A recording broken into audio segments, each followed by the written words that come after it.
Ho ho ho! Gledelig Yule and a Merry Christmas, and welcome to Sam Not So Wise. My name is Samta, and today we have the big video, the biggest video of the year. It's the most popular video of the year. That's right. It's my top 10 books that I have read in 2024. Highly subjective, just based on my enjoyment and whether I think the book's delivered. These are my 10 favourite reads of the year, and they could have been released in any year. I only have a couple of rules, as do most YouTubers, and my rules are it does not include rereads, and I'm only going to put one book per series. So I can't have more than one book that I've read in the Stormlight, for example, but I can repeat an author. I'm okay with that as long as it's not within the same series. This is my second kind of wrap up of the year. I did a video on my best and worst in a bunch of categories, including things like my biggest surprise, my biggest disappointments, that kind of stuff. So if you're interested in that, I'll pop a link in the description. But for now, let's go on with the video and talk about my 10 favorite books of the year. So sneaking into the top 10, at number 10 we have This Is How You Lose the Time War by Max Gladstone and Amal El Motar. I read this in the book club that I run here in Reykjavik, and we really enjoyed this book. It's a fun story, it's very timey-wimey. It is a war through time where we have two sides, red and blue, fighting against each other to try and affect the timeline for a future that will suit them and their philosophies best. And they do this through special agents who travel through time and affect events the way that they want to. These two agents that we follow, one from each side, communicate with each other through time, through letters. And this basically turns into a love story. Now, I just absolutely loved the structure of this book. I talked about it in my Interesting Structures video, link in the description. There's brilliant world building and great sci-fi concepts in this book. There's also some very beautiful writing, I thought, and a romance I could get along with, which doesn't always happen. I also found there to be quite a surprising amount of humour done in a really clever way. So this is a short, compact book, but it packs a punch and it is full of heart and just great ideas. So this is my number 10. In at number 9 we have Children of June. So I read all 4 books up to The God Emperor of June this year. June itself was a reread for me, which I read in anticipation for the second film release and watching of that. And this one was my favourite from the 3 after that book. I think what I enjoyed about this book compared to the other ones is that the trippiness starts to go up a notch compared to the previous books, but not to the extremes of Emperor of June, which I didn't like at all, to be honest. So it was quite black and white between these two books. I like that we're starting to get a bit more distance from Paul, and Paul is becoming more of a legacy character, not just the main guy that we're revolving around. I found the story actually quite engaging, but also with a hell of a lot of philosophizing, as we know is common in June, and that pairing of the interesting story and the philosophizing was interesting to me. I found actually the two siblings to be quite compelling characters, even if they are super weird, and that's probably why, it's because of their weirdness. And I enjoyed watching Arrakis on its way to great change.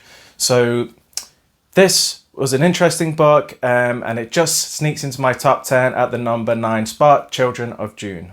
Number 8 is A Canticle for Leibowitz by Walter M. Miller. Now, I am a sucker for apocalyptic fiction, and this is an absolute classic of the genre, which it feels interesting to me because it was written in the early 1960s, but me reading it now, having read other apocalyptic fiction, it felt fresh, and it's over 60 years old. So I found that amazing that this older book in a subject that is being done to death felt fresh to me. It was really interesting. I really enjoyed the structure of it. It's basically made up of 3 novellas as it was serialized, And this really shows Miller's strength to me because the difference between the three stories is quite stark. They all have a very different flavor and a different thing they are trying to explore. There's a lot of thematic depth in this book, as you would imagine, particularly of things such as religion, which is fairly obvious, technology, preservation of the past, and repeating of mistakes. This is basically a must-read for anybody who really likes apocalyptic fiction. It is quite different to others you will read, and I just found it really interesting, maybe not necessarily exciting, but just super interesting and full of questions. And at number 7, I have a book to hold up for you. Apparently, a lot of my favorite books I read on Kindle this year, and this is also not a sci-fi or fantasy book. But if you know this channel, you probably won't be surprised that it is Ian Banks with the book Wit. Now, Banks is my favorite author, so it's very easy for him to sneak into here. But this book is really interesting, as all of his books are, and this contemporary book follows the perspective of a teenage girl in her late-ish teens who is a member of a kind of religious cult in Scotland. Now, she's the heir to the leadership of this cult, but as things do in cults, stuff starts to get weird, or rather weirder. And she is sent to London on a task for this cult. But she is obviously gradually going to learn more and more about the real world, but also she learns a lot more about the seedier sides of this cult to which she is the heir of. And this journey transforms her, and basically it ends up in a big confrontation, which is as far as I can go without spoilers. But this book once again shows Banks's brilliant imagination, and it is just fascinating but also fun. You're always going to get some humor from Banks because he was a funny guy, and also a lot of brilliant character moments. Now, this book wasn't as emotional as other contemporary fiction books that I've read by him, but it was still absolutely brilliant, with themes full of things such as the abuse of power, to strength a community, and resolve, and being true to yourself. So it is a book full of depth, full of fun, full of weirdness, and full of humor. I love Ian Banks, or Ian M. Banks. Ian Banks, amazing. Book number 6 is Parable of the Talents, the second book in the Earthseed duology by Octavia E. Butler. I did a full spoiler-free review of this series, so if you want to know more about it and my thoughts, link in the description as always. This is a dystopian series, and I love dystopia, so I was probably always going to love this. It's very highly regarded, and this one focuses very much on things such as climate change, corporate greed, corruption, community, empathy, and so much more. As you can probably tell, this is a very highly thematically driven series, not so much in terms of plot and character. So it's very deep, and it is quite difficult at times. It was hard to choose between the two books, but I think book 2 basically benefited from having set the world up and the story, and we really get to see our main characters go towards their final goal, which I just enjoyed a little bit more than the first one, but both were excellent. This second book, I mean both do, but this second book in particular has some highly horrifying scenes. It's highly emotional, it's very difficult to read, but we are offered a huge amount of hope through the main character and through the empathy and the community building, and we get a really interesting conclusion to the story in this book. So that's why this one just beats Parable of the Sower. So Parable of the Talents is my number 6 of 2024, which is appropriate because this series is set, well, it starts in 2024. Anyway, shut up, Sam. So we're into the top 5, and number 5 is Enemy of God, book 2 in the Warlord Chronicles by Bernard Cornwell. Again, this was very hard to decide from the 3 books in the series. To be honest, I read it early in the year, and the story is kind of just melding into one big story, which does tend to happen in my brain quite often with series. But I remember definitely liking this more than the first one because the first one took a while to get going, but still really good. And I just remember book 3 being not quite as satisfying as I wanted it to be. I remember really enjoying it. So Enemy of God wins from the trilogy for me. A quick series description. It is an Arthur retelling, basically, but from the perspective of one of his most trusted generals in the character Derval. So we get the story from Derval's perspective and not from Arthur's, which lends a really interesting perspective on the whole story, and also an element of an unreliable narrator, but you absolutely fall in love with Derval. He is an awesome guy and you just end up rooting for him and anything he roots for. And this is the book where Derval really starts to shine as a main character. He started off very young and was growing up, and this second book is where he really starts to kick ass. I'm British, Sam. And there are truly some iconic moments of the series within this book. It's also, in my opinion, a perfect setup to the end of the series and the final book. So Enemy of God is my number 5. So book number 4 is Shadow of the Gods by John Gwynne, one of my favourite authors of all time. The first book in the Bloodsworn trilogy, which I read all of this year. So clearly this was my favourite book in the trilogy. Again, a difficult decision, but this one made it for me. I've talked about this series at length on my channel, so I'll pop a link to my series review in there, which also has links to other videos. But this is a Norse-inspired epic in which we see a gritty world increasingly under the effects of long-dead gods.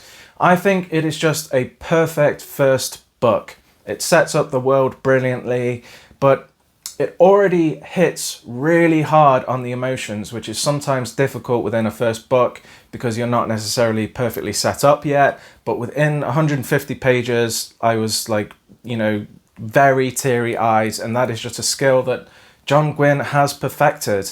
And I've just felt like out of all of the 3 books, the pace was balanced the most perfectly in this one. The pacing is well balanced throughout the series, but it does go up and down, and this one for me was just the perfect mix of fast-paced action and the down moments where we really learn about the lore and get to know the characters more and more.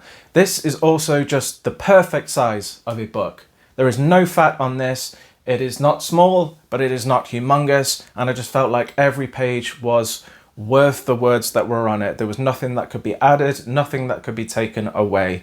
It has some truly epic moments, and especially the ending. So for me, this takes the number 4 spot and is a perfect first book in a series.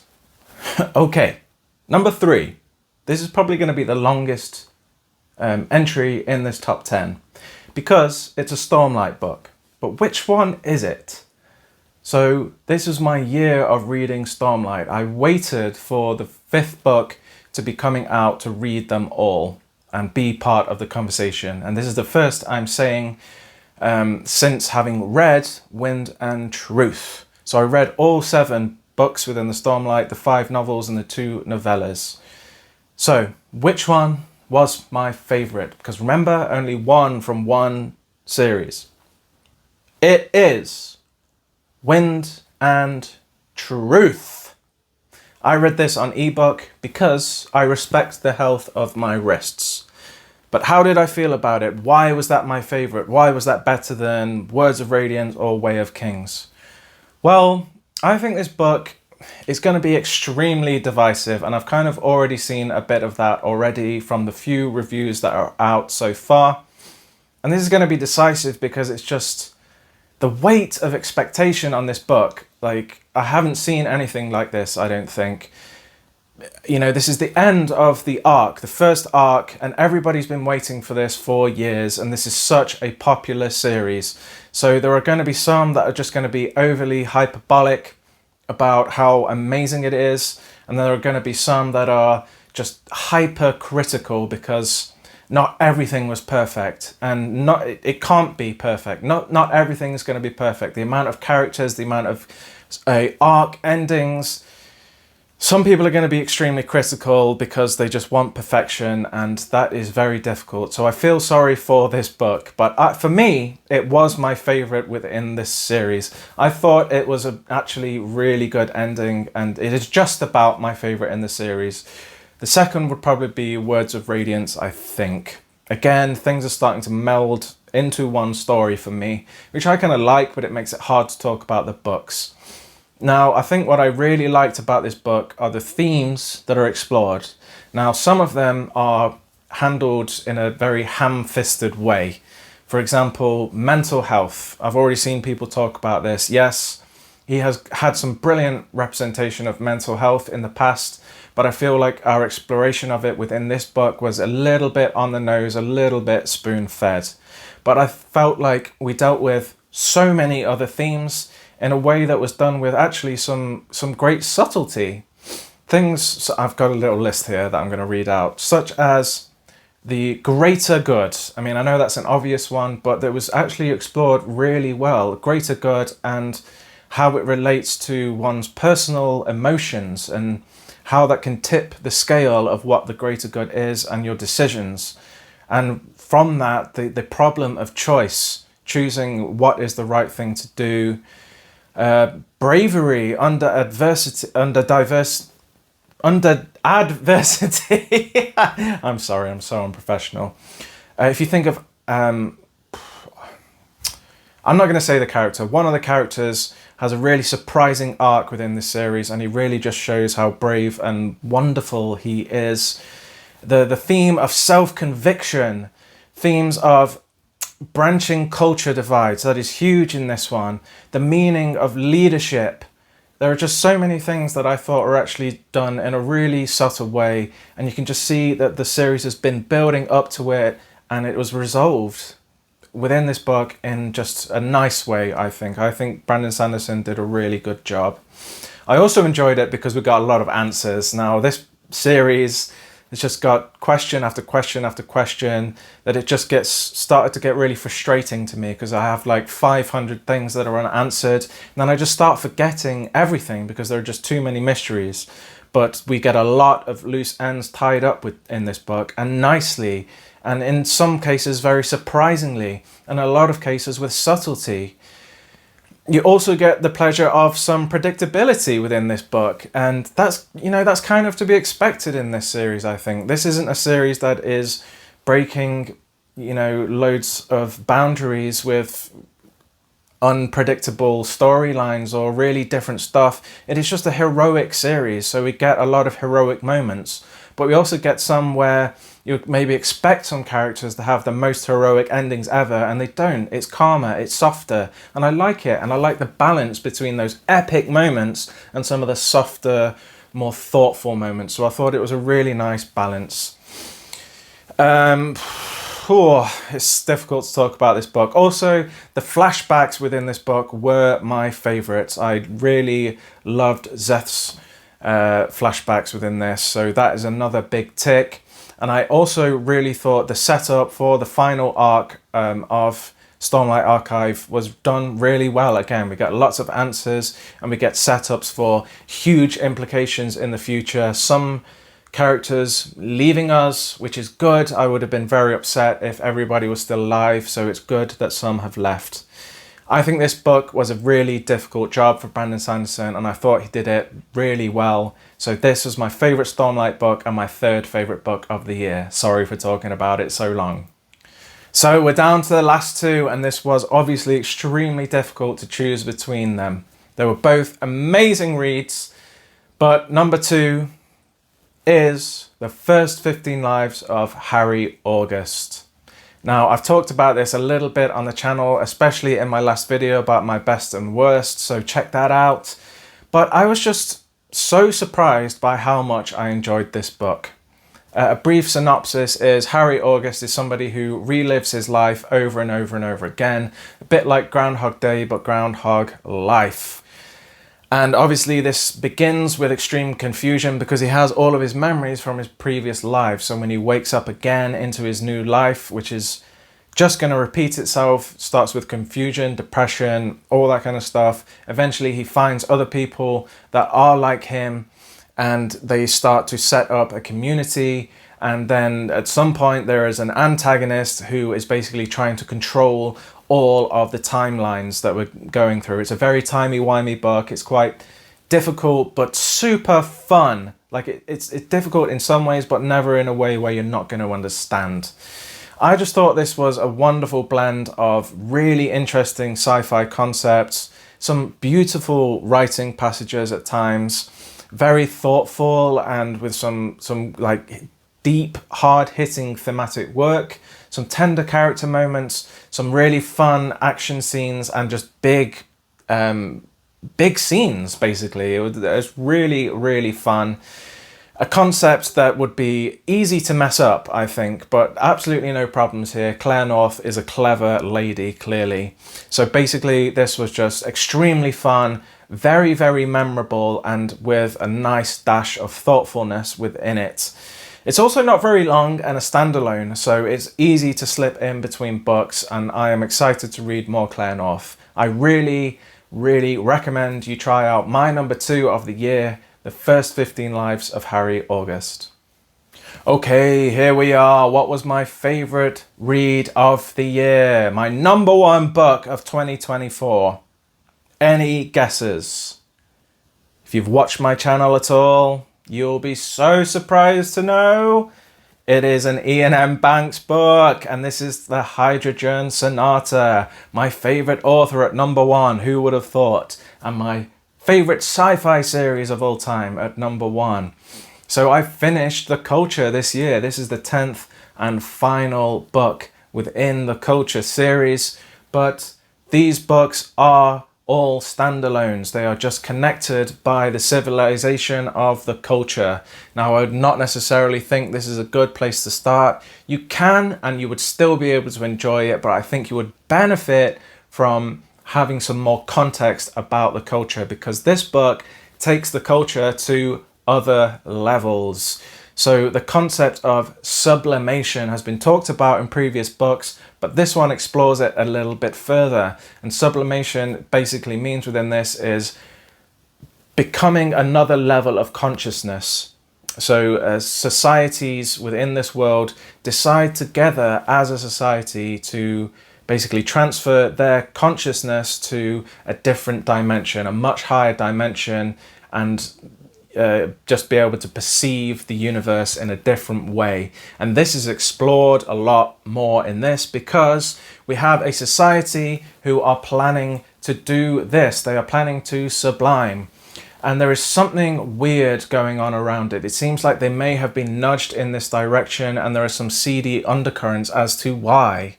There are also some other civilizations who aren't as technologically advanced, basically waiting to swoop in and take the technology that they've left behind.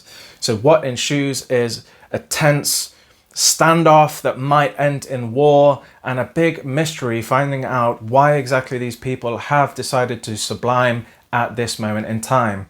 And surrounding it all, as always, is the culture, who are just poking their metallic robot hands into the business of all of these societies that are going through this story, basically. So what I really like about it is the fact that we get a real expansion of this galaxy, as we see a lot of other civilizations outside of the culture, and it's just huge in scale and concept. Now, this has been done before in previous books. We have seen other civilizations, but this one really takes it to another level, and with those who are at a similar level, if not a further level than the culture.